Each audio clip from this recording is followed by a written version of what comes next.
Hello folks, welcome to ThinkSmartz. This is Lee.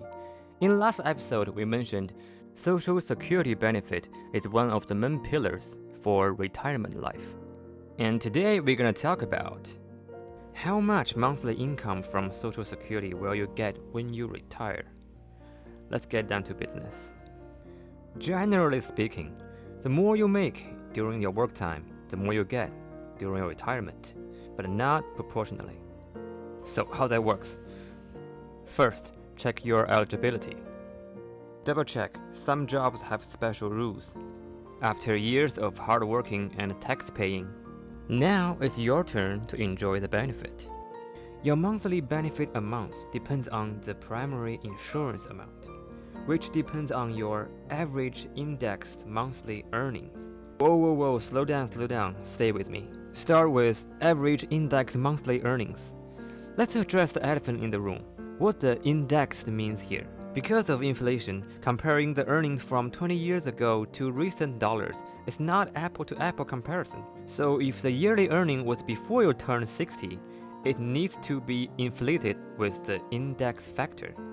To find the index factor for the specific year X in the past, you basically divide the national average wage of the year when you turn 60 by the national average wage of the year X. For example, pretend you turned 60 in 2018. To find the index factor for the year 2001, divide the NAW of 2018 by the NAW of 2001. Get 1.5839. Times this number by your earning of 2001, you get your indexed earning.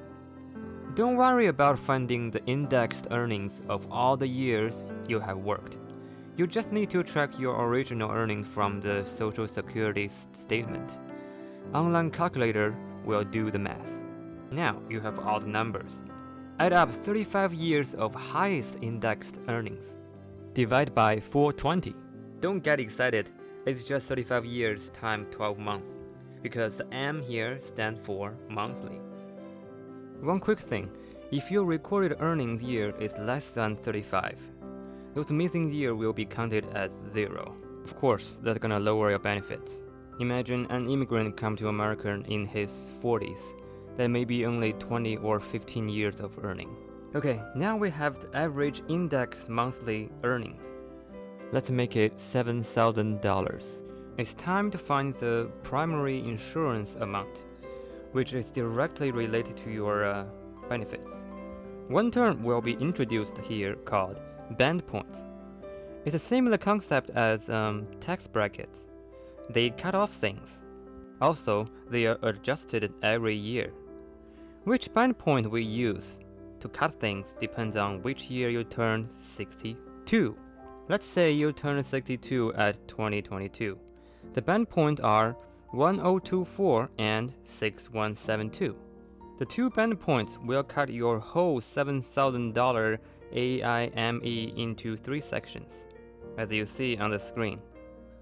90% of the first section will be counted towards PIA, 32% for the second section, and 15% for the third. Yes, you're right, different sections have different weight. If you make more, you still get more, just not that much more. Okay, put everything into calculator. We get $2,693.16. Round it down to the nearest dime. We get $2,693.01. What if you turn 62 in 2019? What's your PIA in 2022? Remember, the band points we used are the ones of the year you turned 62. The band points in 2019 were 926 and 5583. Assume the same AIME, $7,000. Same calculation, blah blah blah, we have the number $2,536.19. But not done yet. 2019 was 3 years ago. To find the PIA for 2022, we must apply the cost of living adjustment of the last 3 years to the number. Boom! 2764.20 is the final answer. PIA check. Finally, it's the moment to find out the monthly benefit amount. The biggest question now is when you decide to start collecting the benefit. Window is from age 62 to 70, with 67 in between as full retirement age for today. If you start between 62 and 67, it's considered retired early. You will not receive the full benefit as your PIA.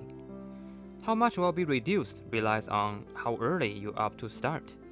If you start right when you turn 62 in 2022, 30% will be reduced. In this case, you will only get $1,885 instead. If you wait until turning age 67, you will get the full benefit. Your PIA will be recalculated if there are higher earnings, and also adjusted by cost of living. If you wait even longer past your full retirement age to collect benefits, you will be rewarded an 8% annual increase up to age 70. Once your benefits start, the amount will be adjusted to cost of living every year to keep up with inflation. In June 2022, the average monthly benefit for retired workers was about $1,670. It roughly replaced 40% of workers' pre-retirement incomes. It's not huge, but essential for most of us. Okay, before we go, a quick question. Is there a cap on Social Security retirement benefit? The answer is yes. There is an annual limit on the contribution and benefit base. This amount is also referred to as the taxable maximum. For earnings in 2022, this base is $147,000. You are not paying Social Security tax above that number. Therefore, the actual part won't be used to calculate your AIME. Social Security not just benefits the retired workers themselves, but their families too. That's why it's such an important program. A lot of people worry about if the Social Security will be there for them in the future. We'll talk about that in another episode. Thanks for watching. ThinkSmartz. See you next time.